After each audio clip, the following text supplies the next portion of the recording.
Hello there everyone, welcome back to our channel. In today's video, you're going to see how to change Chatgpt voice language.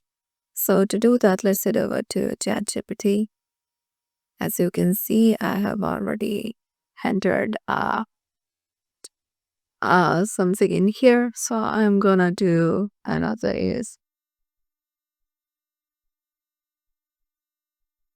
So I have given another question. So if I just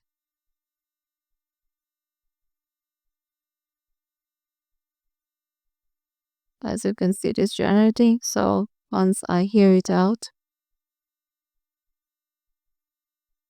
Today is Friday, June 6, 2025. so it is Asa's voice, male voice. So if I want to change it, what we will do is tap on the top two lines and go to my profile. Now go to voice. Now go to voice. And here you can change it. Hi, glad to meet you. Hi there. Nice to meet Tap you. on done. I'm excited to help you.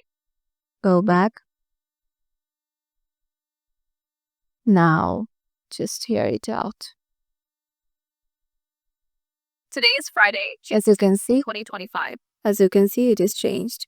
So yeah, this is how easily you can change ChatGPT voice language. Hope this video will help you out and we'll see you in the next video.